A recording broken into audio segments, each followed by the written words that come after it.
stops us in our tracks. Bravely we prove in our striving, trudging together each day. Where there's a will, there's a way.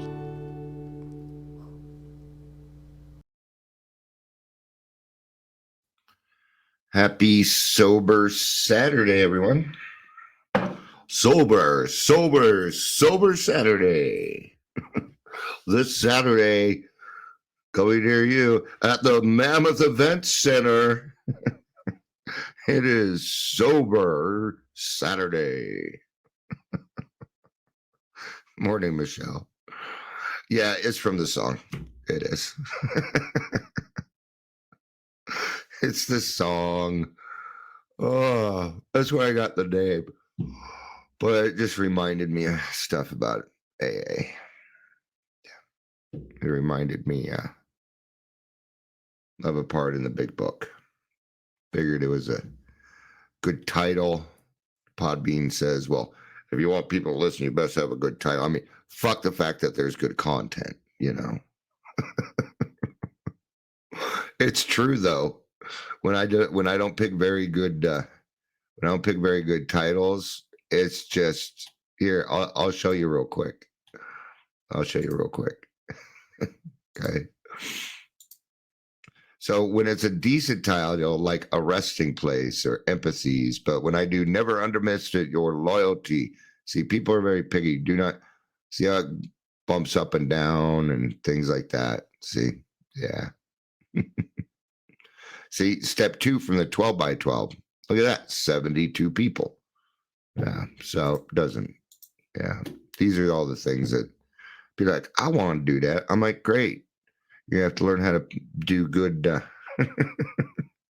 good titles, man, or nobody's going to listen.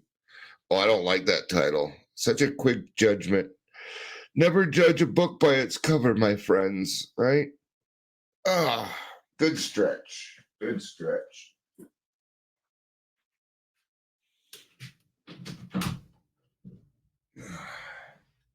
It's kind of cool my window does that. Now the cats think, did you think it was open? All right, dude. All right, now I'll help you here. It's warm enough out that we can open it. There you go.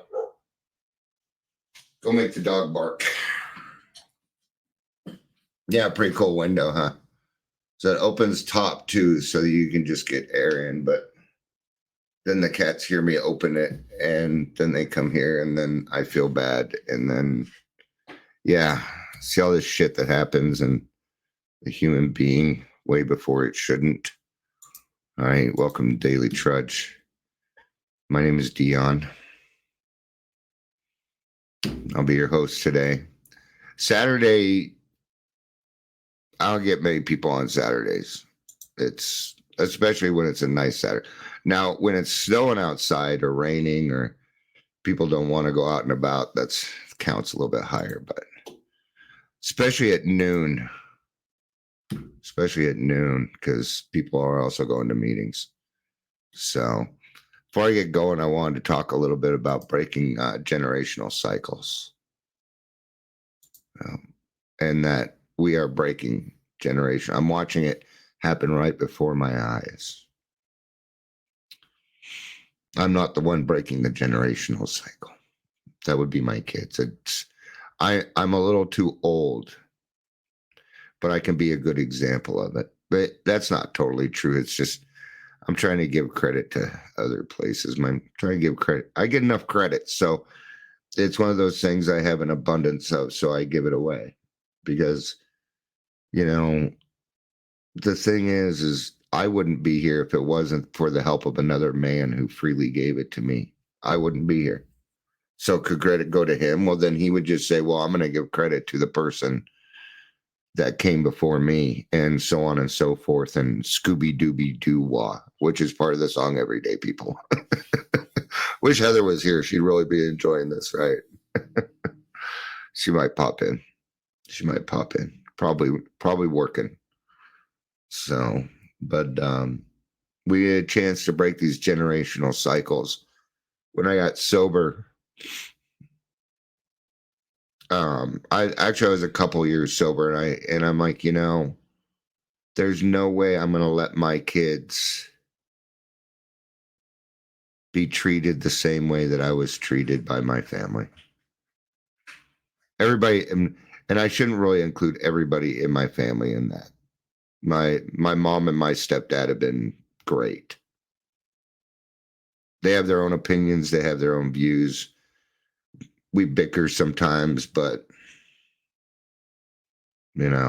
so not including them, but the rest of them, yeah. Well, we don't talk to each other because you did this and you did that. Yeah, I'm not willing to do that. I have 4 kids, 5 grandkids, and I think they are all starting to understand that having a good family support system is a big fucking deal when it comes to a lot of this. Yeah.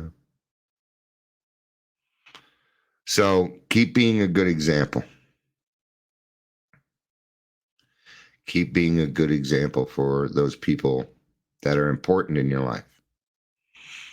This is the way I kind of take it. I got my chance to dance all night and party and what I thought were a bunch of good times. But really, in the end, it was just destructive.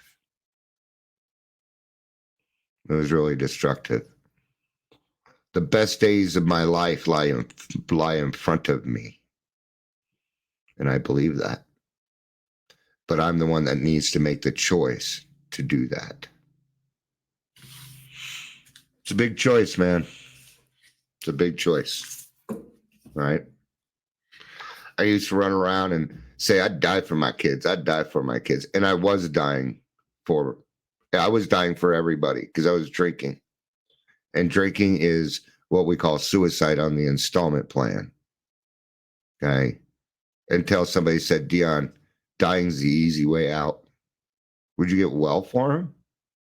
And that goes around a lot now. Somebody said that to me a long time ago.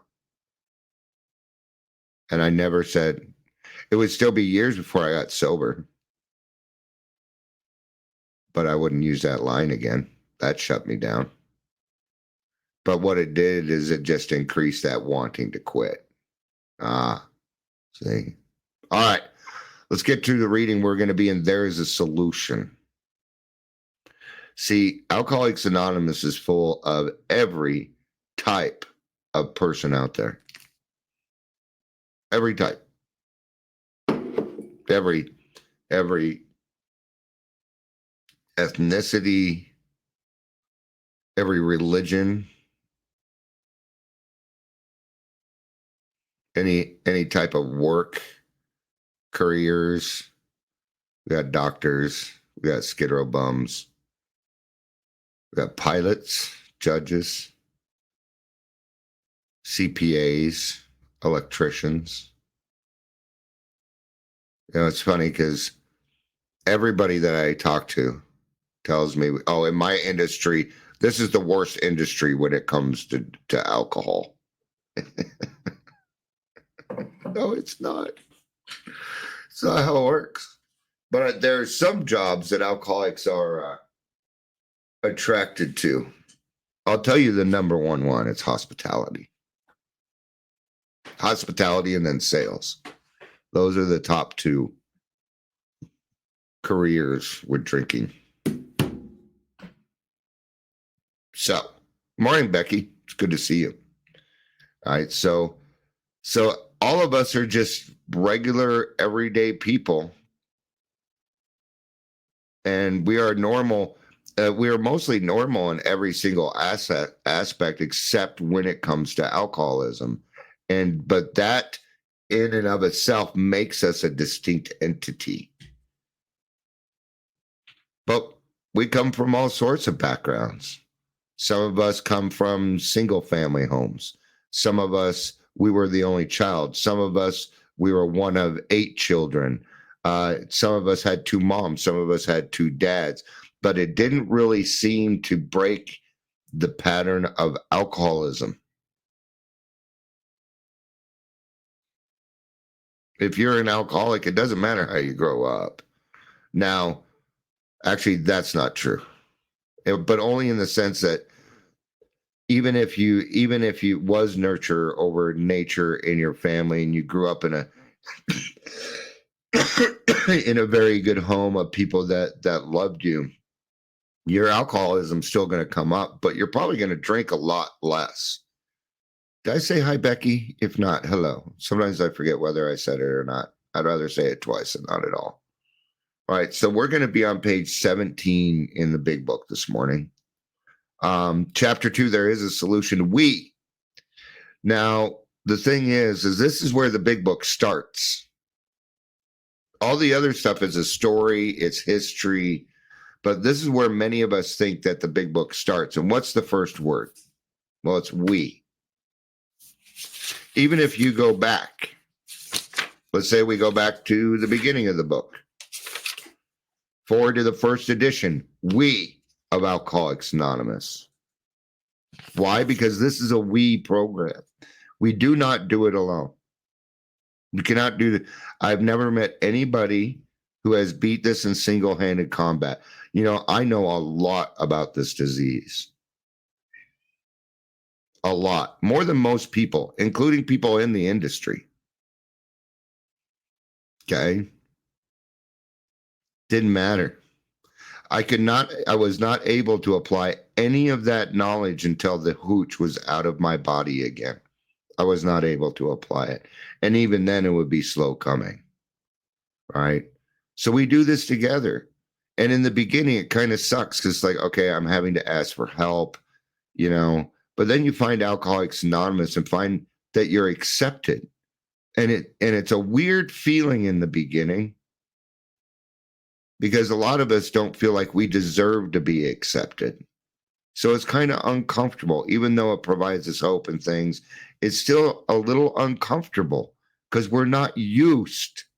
We are not used to people loving us for who we are. We are not, when we tell non-alcoholics that we're going to quit drinking, well, you should for this and this and that. But when we get into Alcoholics Anonymous and we're like, yeah, I'm here for my first meeting ever, the whole room roars. It's quite different. We don't shoot our wounded. We don't do that. And even then, we still don't tell them what to do. We just tell them what we did. And if they want to follow it, then we're happy to show them how we did it. It is that simple.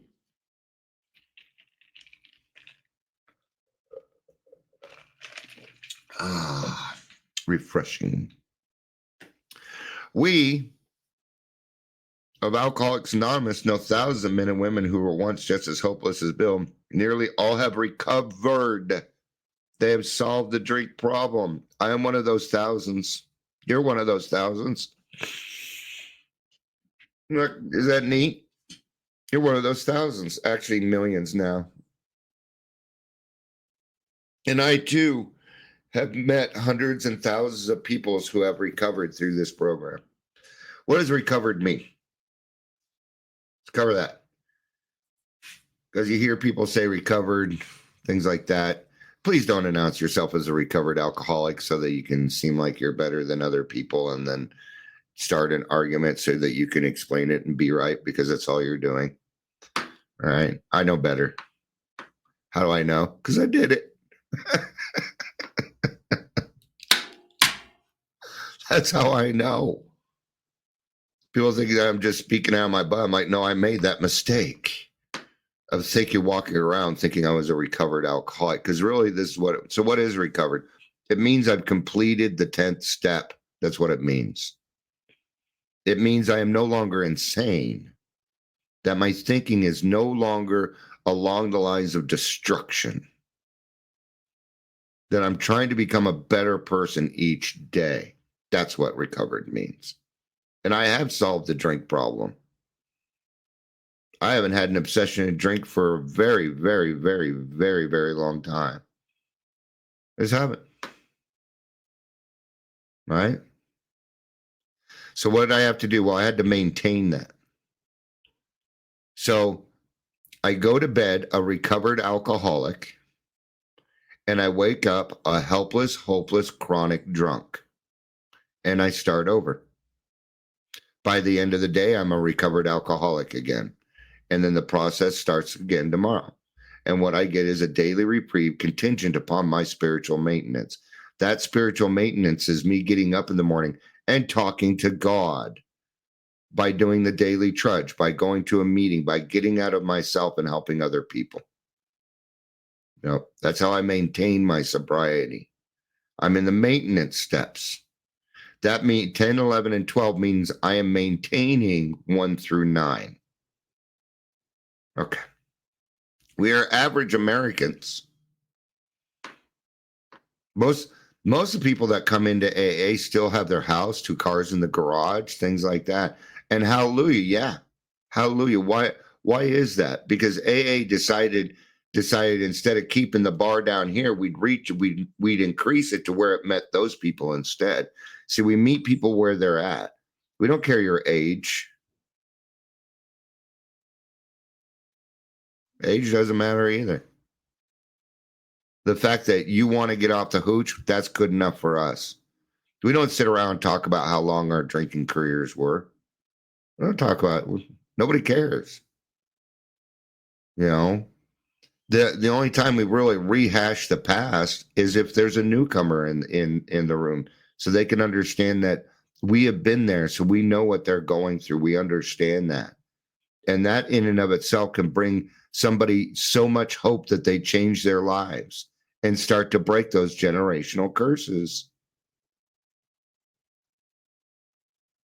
We're given a new lease on life.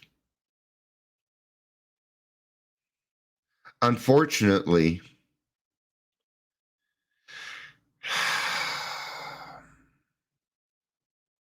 well, think on it. I want you to think a little bit about it. Why are you an alcoholic? Is it because it's in your DNA? Yeah, that's one way we could go. And this is my belief. I believe God chose me.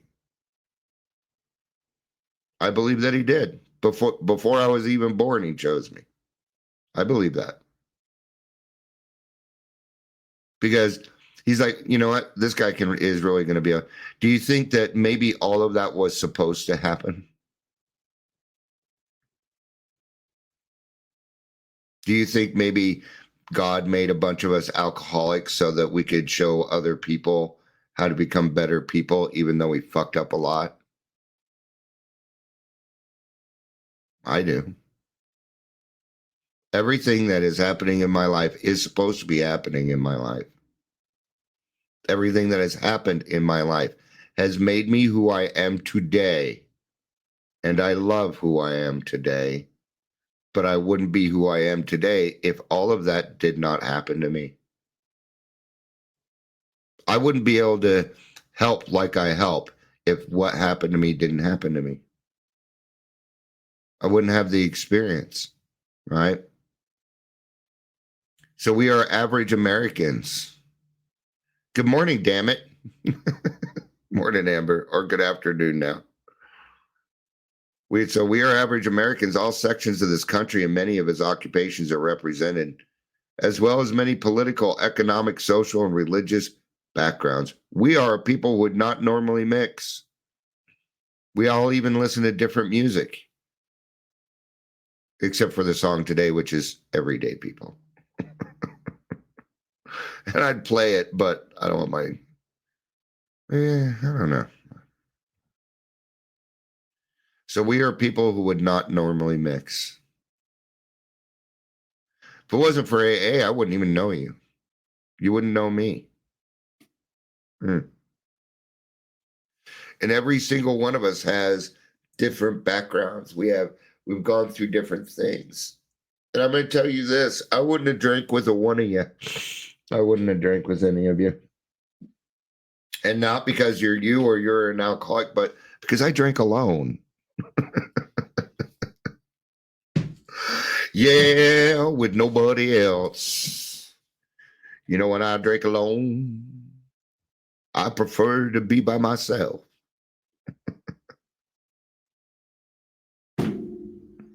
That's the only reason. See, if I knew you were an alcoholic too, I didn't want you around because you might drink my alcohol. That's really the only reason.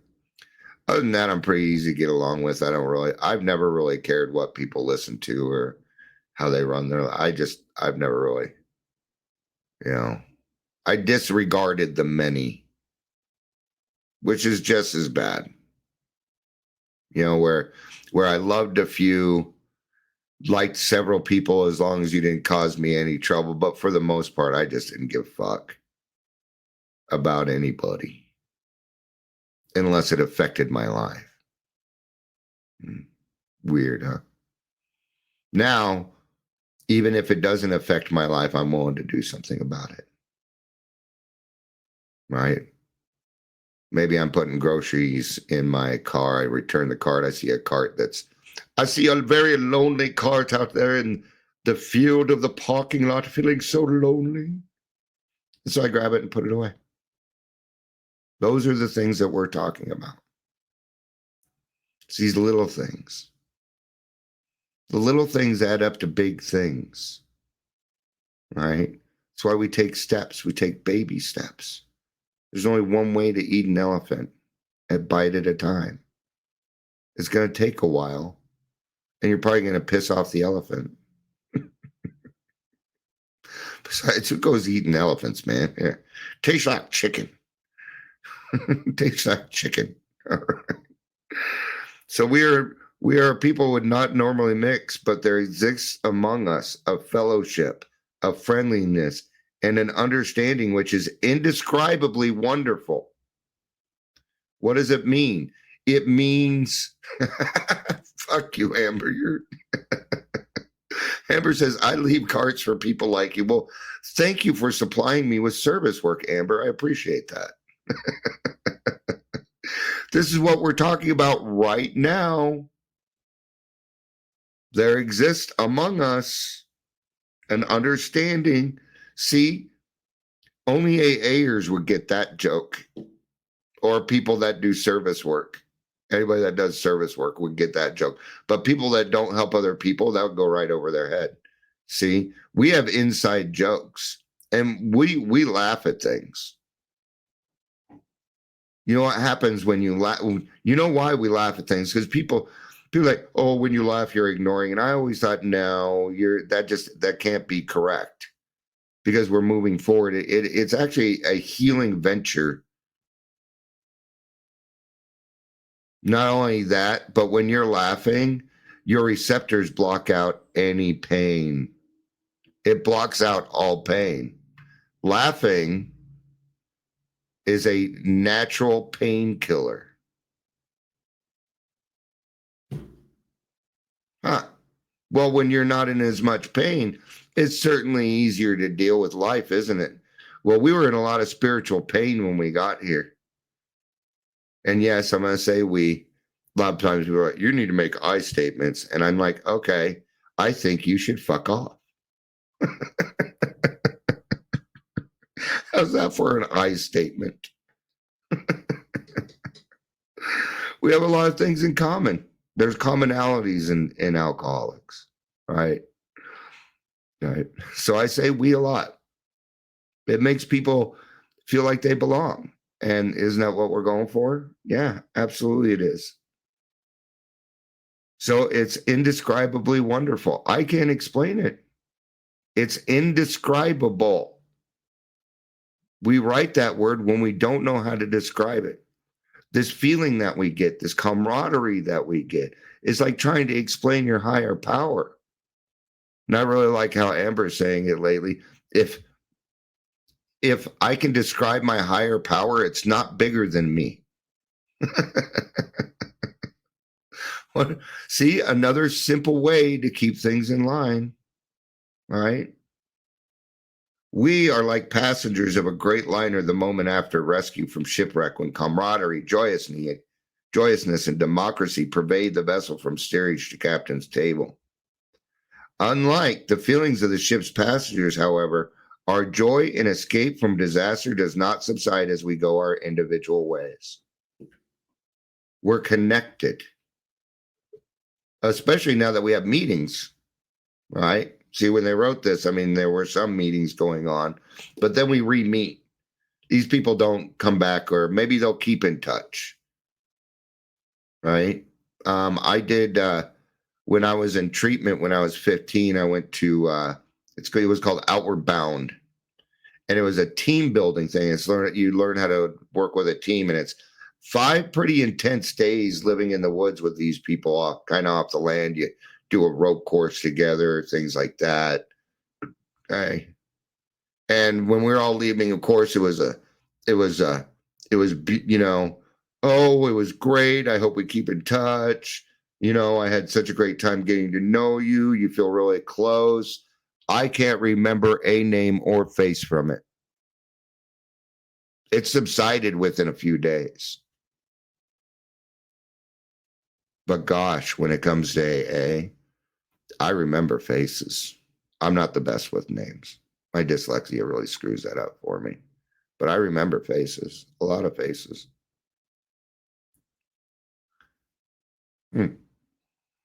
Right?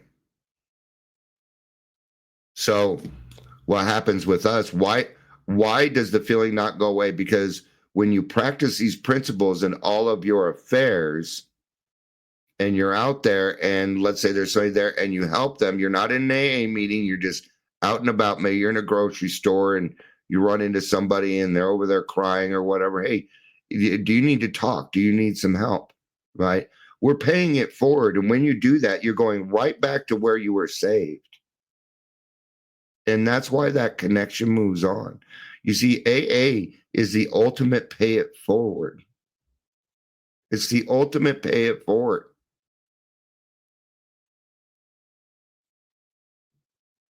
Some people choose to go a different route. Even though it was freely given to them, they're going to turn around, create a master class. I'm going to tell you something. You will not receive the gifts of this program if you go that route. You will receive gifts, but it'll be mandated by a finite thinking. And I'm sorry, I would rather get the gifts from God than any amount of money in this world.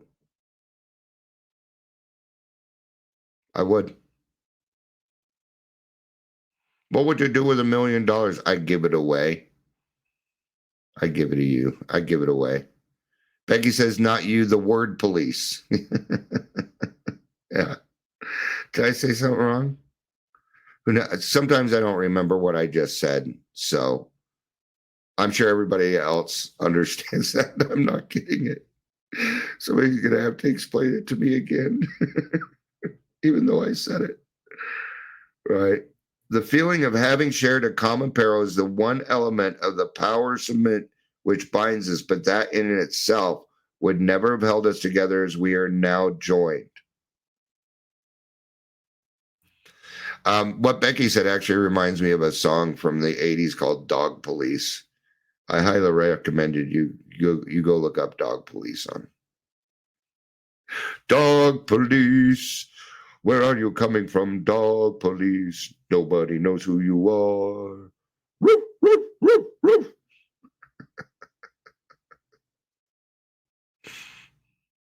All right. So what is it? What is it that binds us? Number one, well, the first thing that binds us together is step one. Actually, it comes before that. It comes a little bit before that. We all have it. We all had it. The gift. The first gift of desperation. That's the main thing that binds us together. Do I still have that gift of desperation? Well, I'm still sober, although I'm not desperate, not like I was. But is that what did it? They're talking about this next paragraph. If you know your history, then you know more what they're talking about. So let's get into the next paragraph. The tremendous fact for every one of us is that we have discovered a common solution. There it is. That's what binds us together, the common solution. What is our common solution? That we stick together and help other alcoholics to achieve sobriety. That's it. That's what binds us. That's the responsibility statement, the sayings that we have in AA. You can go anywhere and say, are you a friend of Bill W? And people are going to know what you're talking about. It's like a little secret society that's just for us. Except it's not like Fight Club, because you can't talk about Fight Club, but you get to recover out loud as you want. I'm fine with that. It's where you lead people that bothers you, where people lead other people that, like, if you're out there helping other people and you just lead them to you, well, yeah, no. We're not going to hop on that train, okay? We have a way out on which we can absolutely agree, and upon we can join in brotherly and harmonious action. It is the action, okay? Now, they just told us something. What is the miracle of the big book? There's a miracle behind the big book. That 100 people agreed on something. 100 alcoholics agreed on something. This book had to be voted on by those 100 people. If you read the original manuscript, Bill was a dick. Okay? He was kind of a dick.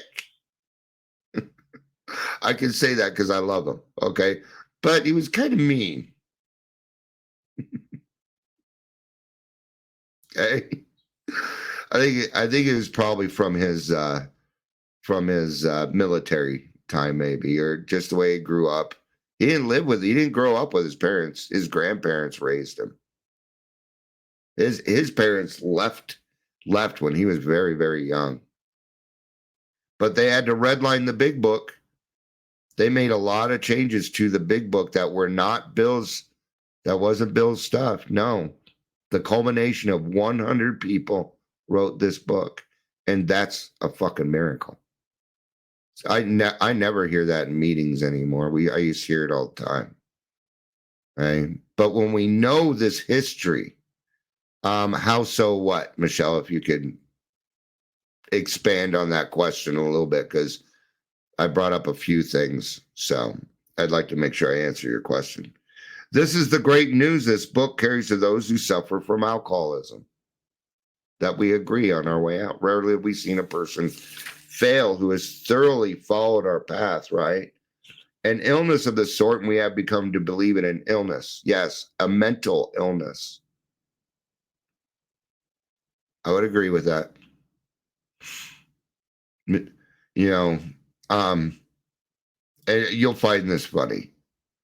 Because people in my life know what's going on, and my daughter's getting sober. Woo, woo, woo. Day 2, yeah, fuck yeah. Right now, she doesn't have to day 1 ever again. But she was talking, and you guys know how it is in the beginning on day 1, and you still got a little bit of alcohol, and you feel like a fucking horrible person. But she was talking to my wife, and she was saying, and she was saying, "I'm sorry," and my wife says, "Well, I'm sorry, I have diabetes then," because she gets it, right? What she was saying is, you don't need to apologize for having a mental illness. You don't need to do that. Not with us. Mm-mm. Nope. All right. So, but it is kind of a, we'll get into that. I want to answer Michelle. Now, Michelle, when I say that Bill was kind of a dick, that's opinion. But go read the, if you can, find the original manuscript of the big book and read it. Like, the only requirement for membership is an honest desire to stop drinking, right? And maybe being a dick isn't quite the right word. Maybe he was just a little more rough. I was trying to have fun more than I was anything on that. So, but of course, that's just entirely opinion. But he was kind of a dick. But I'm just trying to have fun. Okay.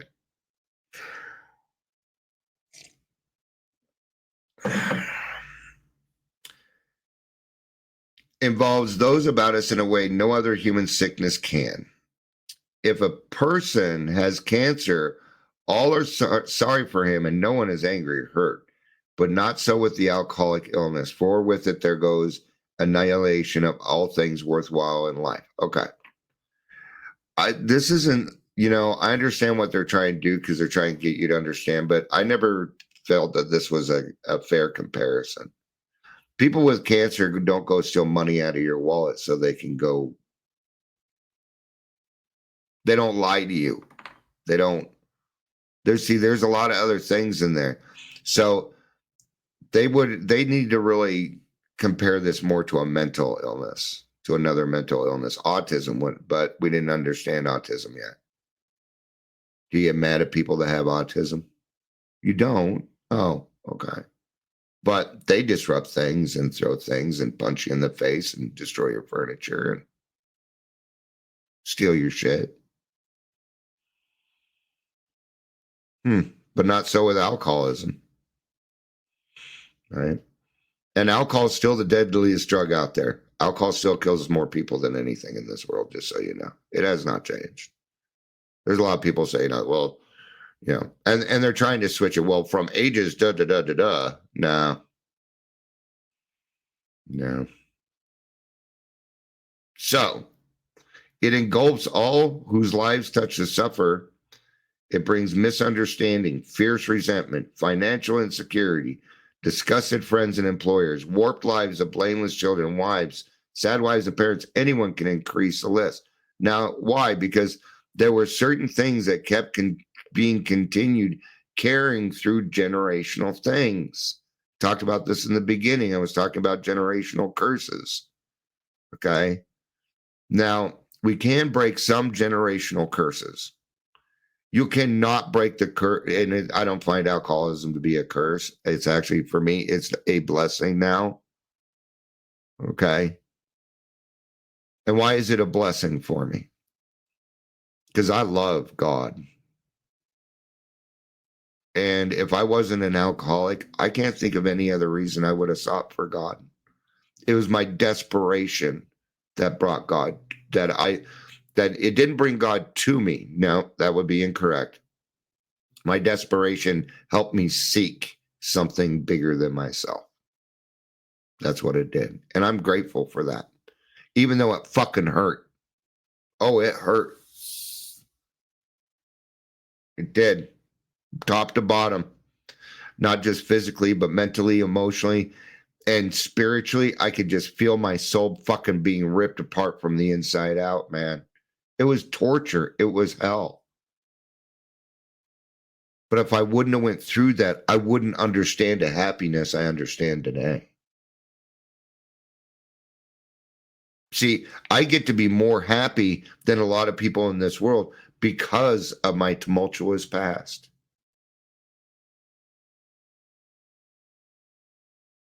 Took me a while to understand that because I am an alcoholic and I always have the cart before the horse. Always. All right. We hope this volume will inform and comfort those who are or may be affected. There are many. All right. Now, I'm seeing a lot of this out there. Now, there are some pages that are directly blaming the alcoholic so that they can get people into their counseling for codependency. I'm going to tell you something that's disgusting. I'm also tired of seeing these videos about if you have a narcissist in your life and and encouraging narcissism. Okay. You know what narcissism is? You probably do. We're all intelligent people here. But for those of you that maybe you don't understand it, it is a mental illness beyond their control. Sound familiar? In fact, when we get into this program, A lot of us have, I know I did. A lot of us have narcissistic traits. We are not narcissists, but we have the traits. So you best watch out what you say about other people.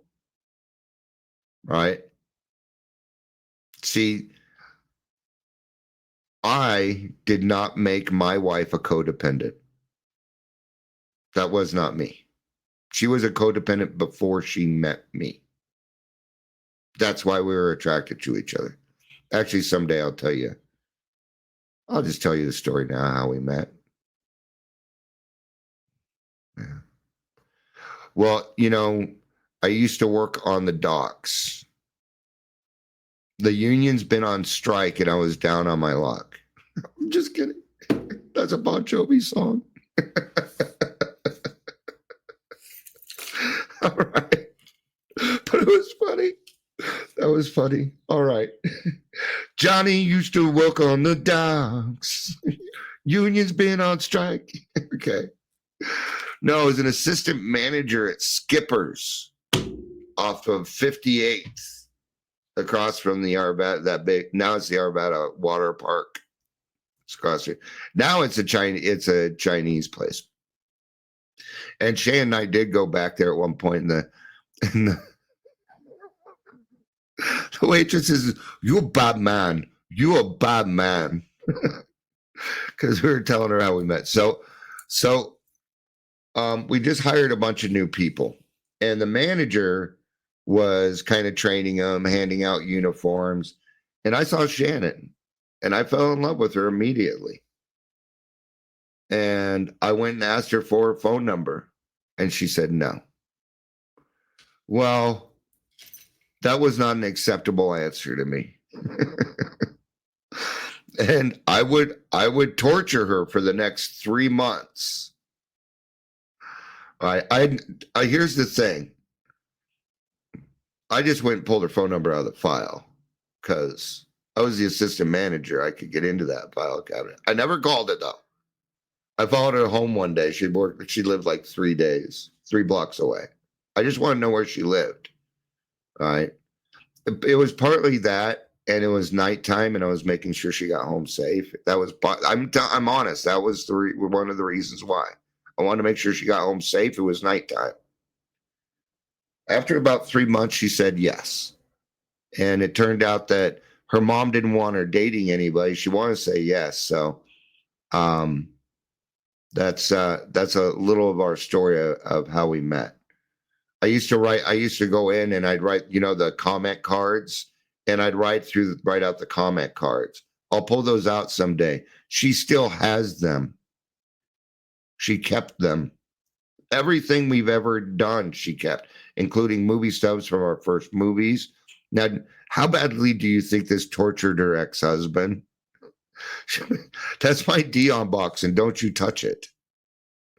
She never stopped talking about me. When we got back together, her kids were like, "Oh, you're Dion. Yeah, we've been hearing your name since we were born."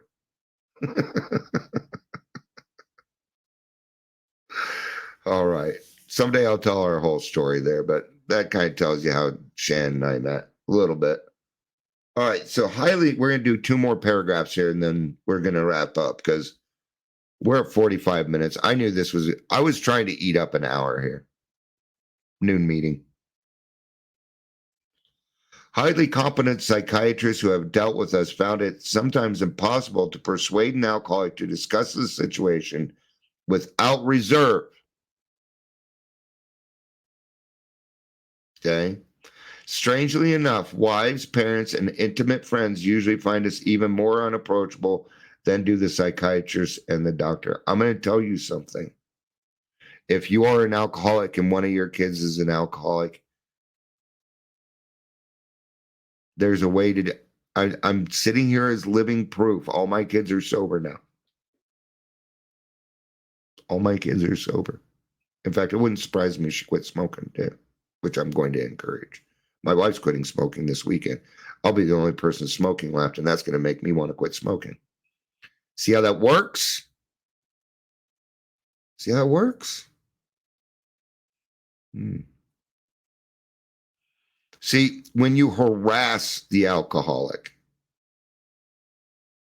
I worked hard, you know, to build a relationship with my daughter again. And I did it because I wanted to be close to her. I wanted to be a part of her life. I'm her father. I wasn't around before. She gave me another chance, and I took it. Right? But I'm going to tell you something. It wasn't 80% keeping my mouth shut. It was 95%. At one point, I even told her, I said, I know your drink. And even if you need to come over here to get away for a little bit and you have a couple of drinks, I'm not going to give you shit about it. I'm not going to judge you for it. No. No way my parents would have ever said that to me. I wanted her to know that it was safe, that we don't judge, right? And there's a lot of things her mom and I don't agree on, my ex-wife, but this is one of them that we do agree on.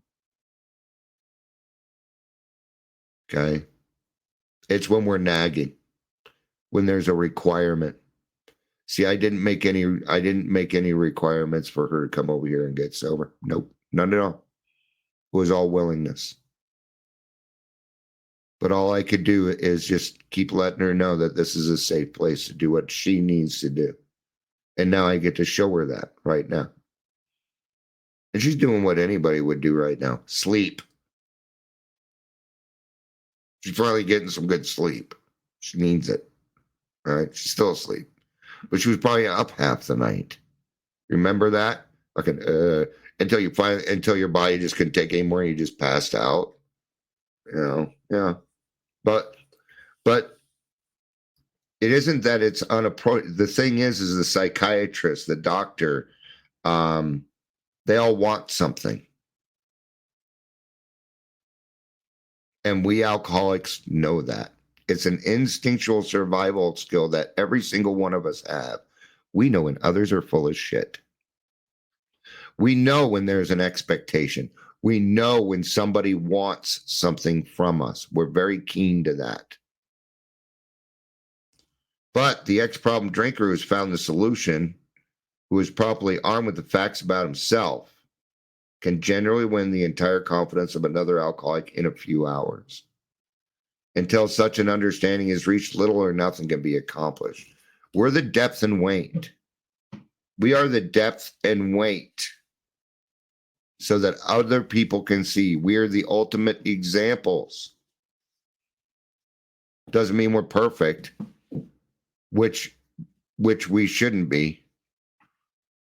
We need to be wrong and fail in front of others and then make it right in front of them so they can see that it is okay to make a mistake and not have a bunch of people come down on your ass. And what are we? Well, we're everyday people. I was trying to create a leeway. It didn't quite work. All right. Thank you, everybody, for being here. I appreciate it. Happy Sober Saturday. Not sure if I'll be back later or not. Saturdays tend to be my busiest day, and I got extra stuff today, too. So, but we will see you at the 5 o'clock meeting. We will see you there. I'll also be going to the 3 o'clock. So thank you, everybody, for being here. I appreciate it. I love you. You know I do. Peace out and have a day.